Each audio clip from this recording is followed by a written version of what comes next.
Hello everyone, welcome to the Tim Booker channel. I wish you all a pleasant listening. The book I'm going to interpret for you today is The Attention Curve. The language version of this book is about 220,000 words. I'll introduce you to the essence of this book in about 26 minutes. That is to face the overwhelming information bombardment in the digital age. How do we find our own attention zone? Is that we are always focused.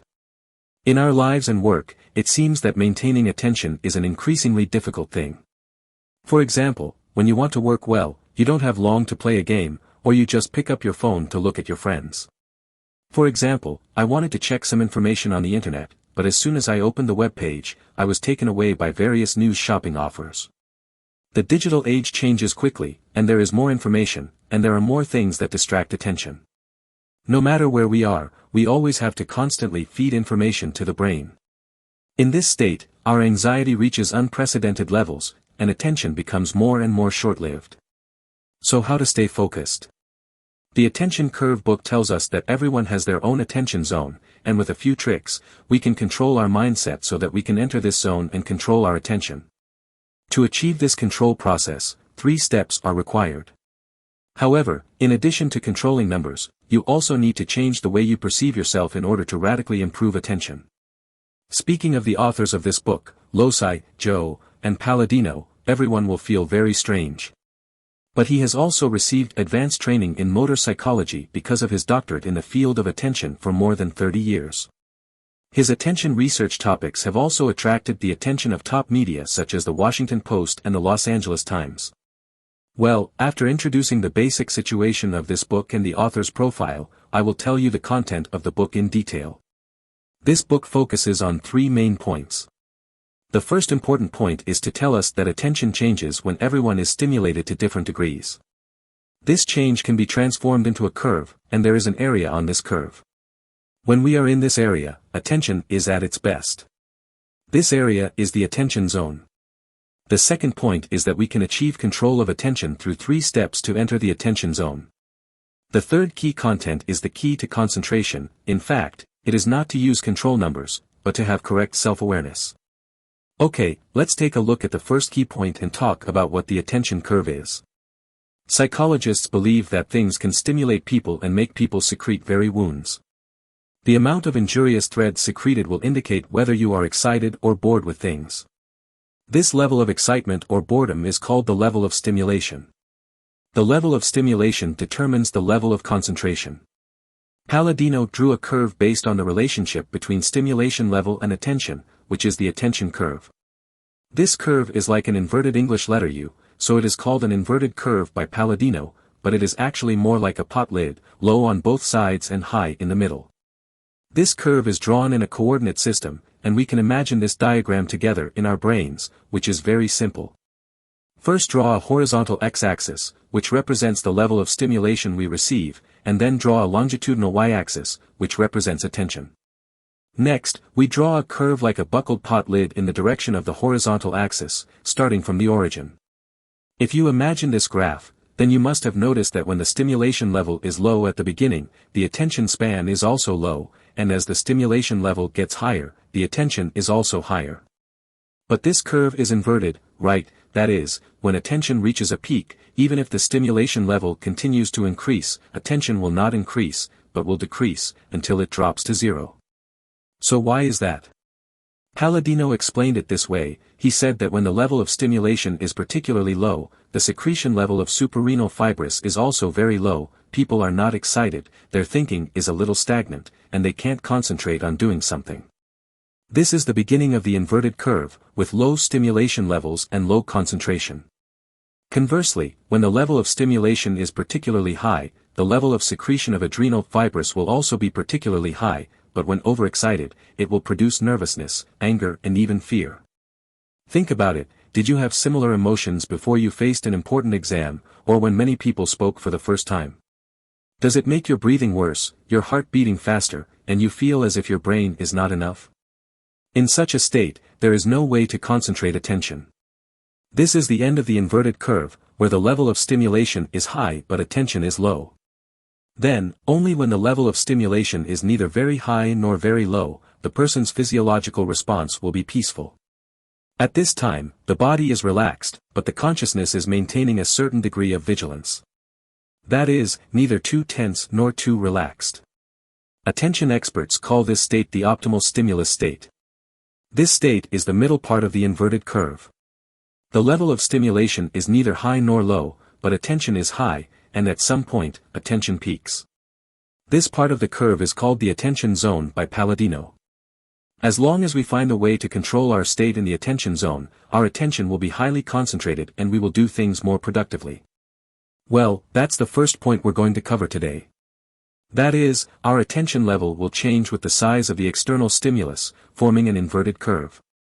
In the middle part of the curve, when the stimulus is neither very large nor very small, attention will be in the best state. And this part is called the attention zone.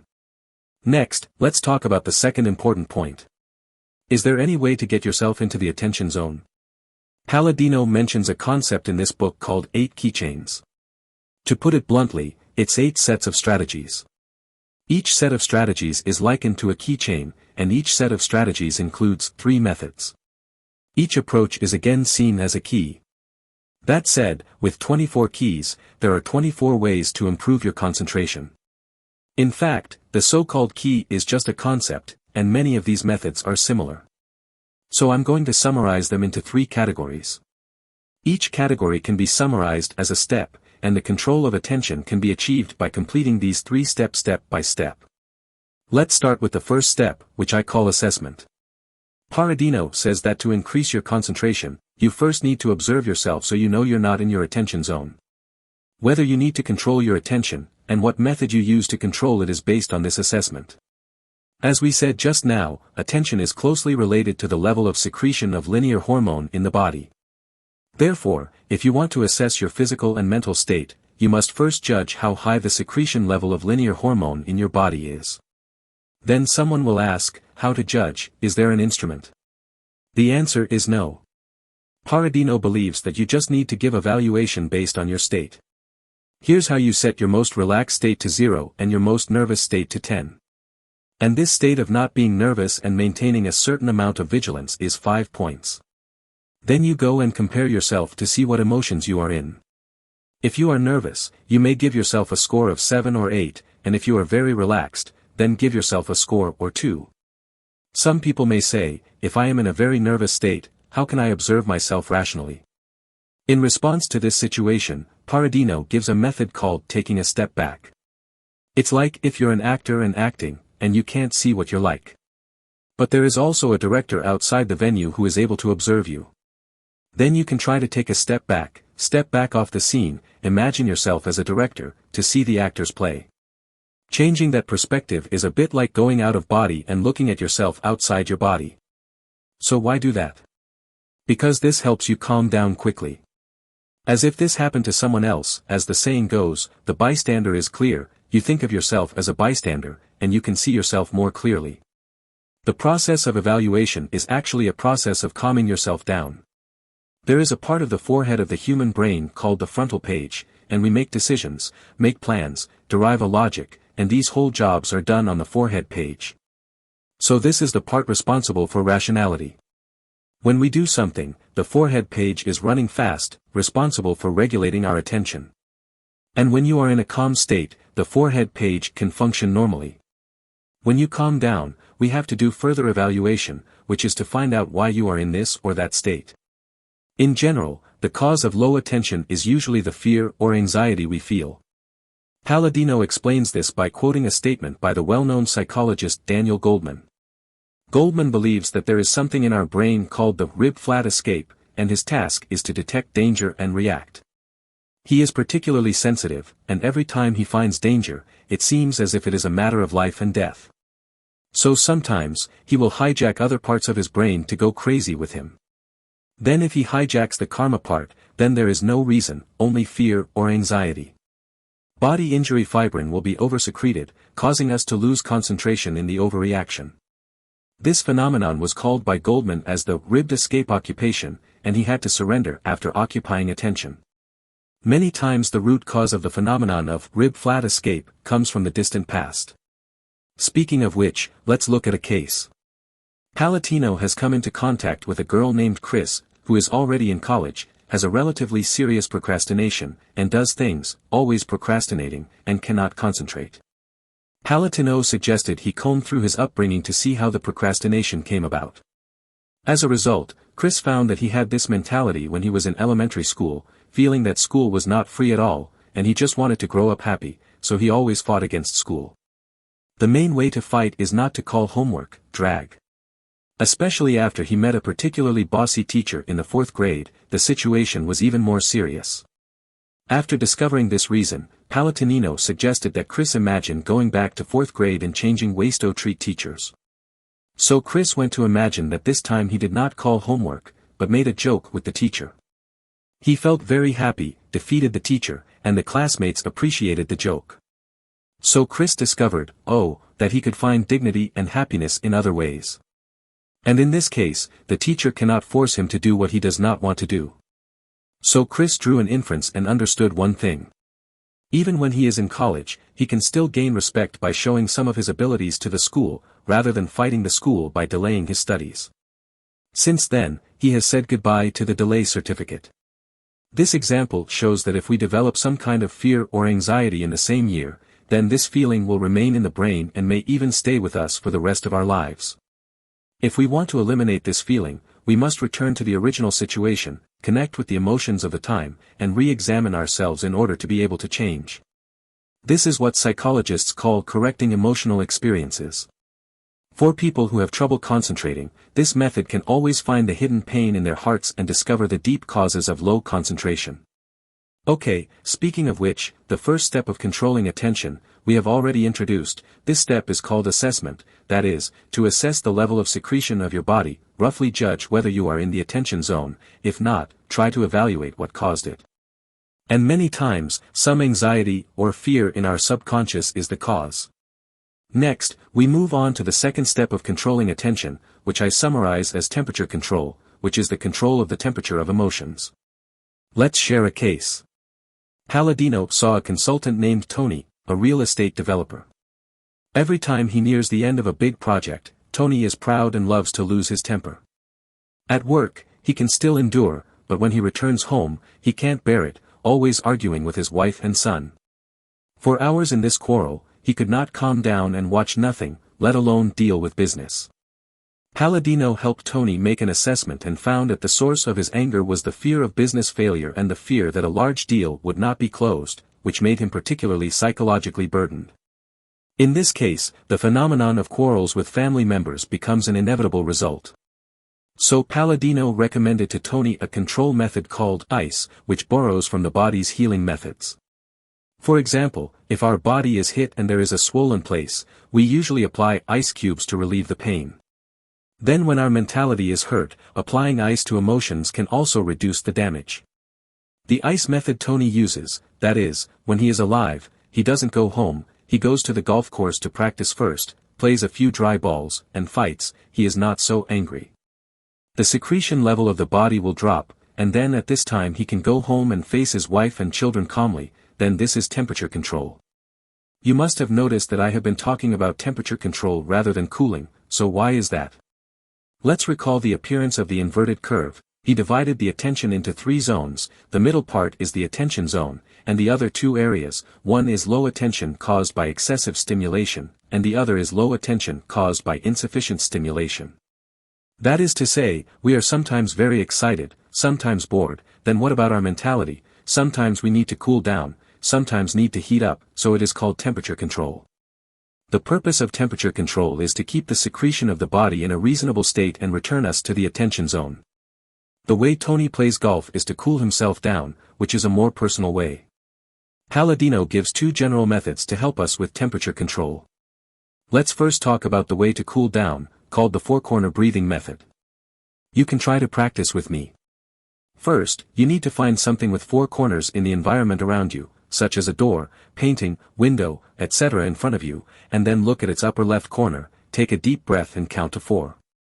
Then, move your gaze to the upper right corner, then continue to hold your breath and count to 4. Next, move your gaze to the lower right corner, don't hold your breath at this time, and start to exhale slowly, counting to 4 while exhaling. Finally, Please move your gaze to the lower left corner and say to yourself while watching, relax, relax, smile. Repeat this step several times until your level of saccharin is adjusted, Palladino says.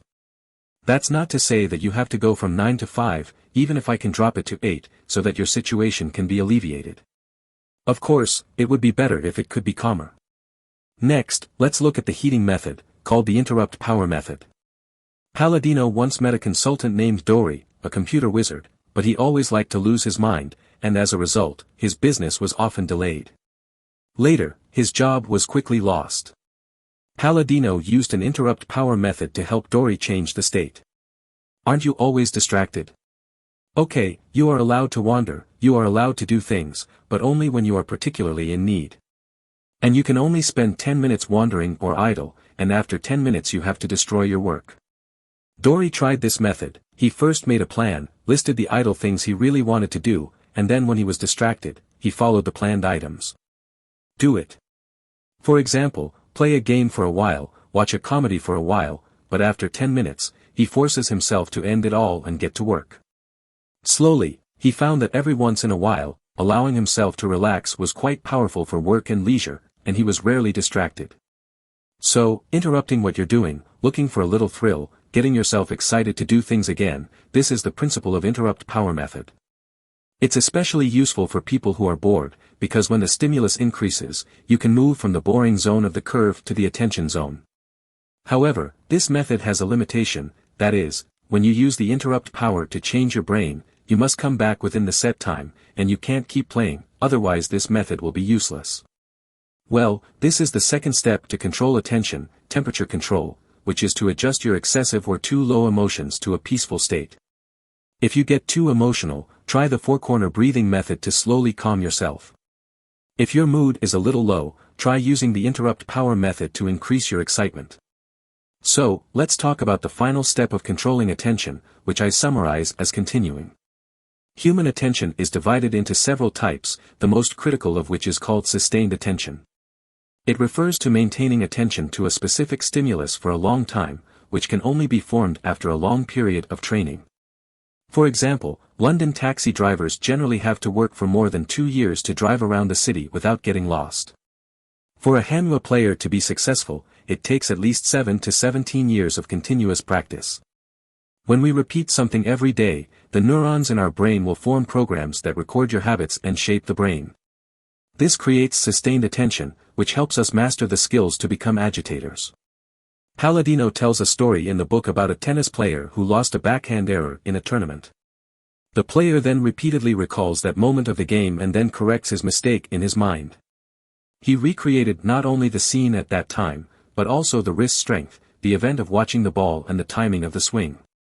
It is worth mentioning that the tennis player also imagines himself in the attention zone, that is, imagining how he would play the ball in a calm state. As a result, he learned a lot from it, and by the following year, he finally won the championship of that competition. Palladino calls this practice of tennis players mental permutation, which is imagining how to feel the atmosphere, think and act when you are in a certain situation. This phenomenon is most common among athletes, who always use this method a few weeks before the start of the competition, imagining how they feel and act in the competition as if it were a royal practice. In this way, when it comes to the official competition, you can control your attention under pressure. In fact, this is a simulation training, and the constant mental arrangement helps us form sustained attention. Behind the mental arrangement is our desire to succeed, and success is actually the embodiment of our desire. Palladino believed that desire is a sustainable motivation, and that good desire can bring the secretion of multiple chemicals in the brain to a state of equilibrium, so that our attention is maintained. Generating good desires and self-motivation is an effective method, and the most motivating method is the end-of-life test. It's that you assume that you're dying, and at this point you have to ask yourself what I would think and do if I went back to an important moment in my life. Then you will find out what you need, what you lack, and what to focus on. This will make it easier for you to discover what is really going on in your heart and keep you focused on what you're doing. Jobs did this often, asking himself every morning, if today were the last day of my life, would I still do what I planned to do? If there were many days when the answer was no, he knew, well, that needed to change. Living and working with purpose and meaning, being able to stay focused, and forming continuous attention by doing something consistently, can make you a different person in some aspect, which is the last step in controlling attention, continuity. Well, having said that, today's second key content is over, let's briefly review.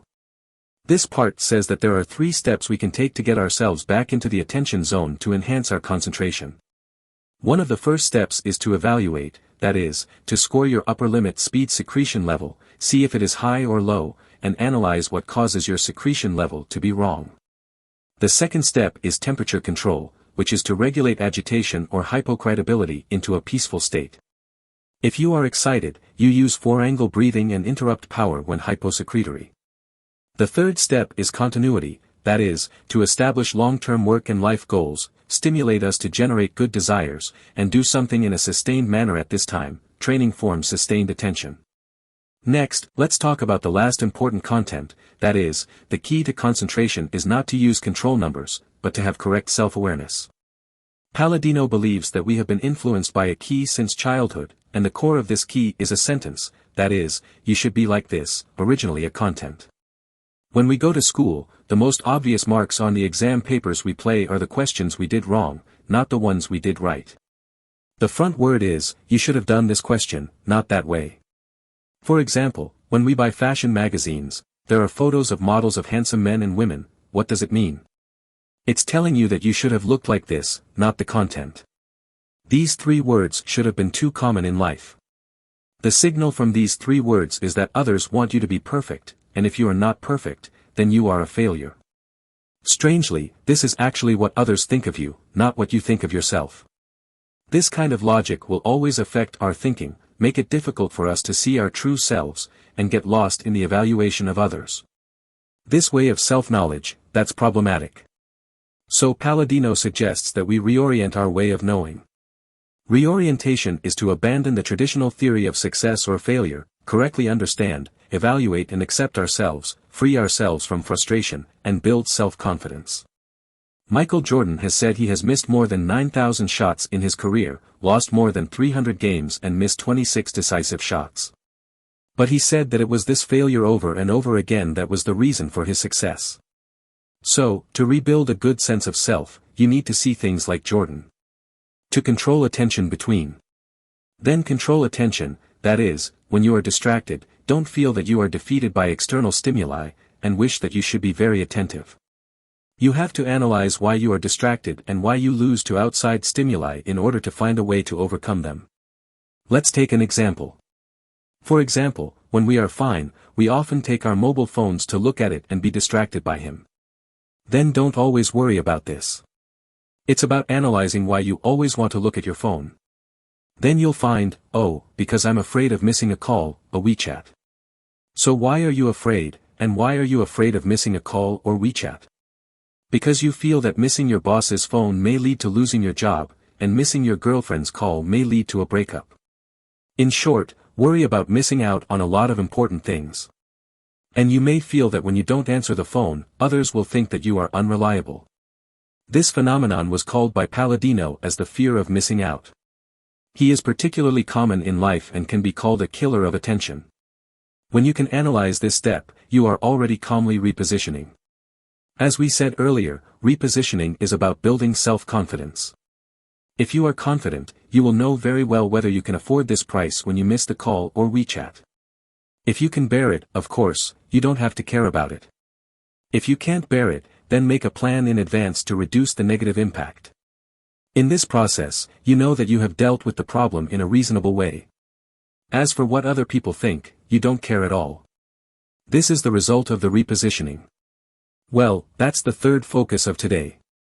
It is to reorient your self-awareness, look at various things objectively, evaluate yourself objectively, establish a confident psychological state, and allow yourself to calmly respond to various stimuli. When you are able to recognize yourself accurately, attention disorder will be solved. This solves the root problem better than adopting some specific control methods. Well, that's pretty much it for today. Here's a quick summary of what we've shared for you. First, our attention forms an inverted curve as external stimuli change. In the middle part of the curve, when the stimulation level is neither high nor low, attention is concentrated. This part is your attention zone, and by controlling the level of secretion of our body, we can enter this area to better control attention. Second, to control attention, we need to do so in 3 specific steps. The first step is evaluation, that is, to assess the level of secretion of linear hormone in your body, to see what state your attention is in and what causes this state.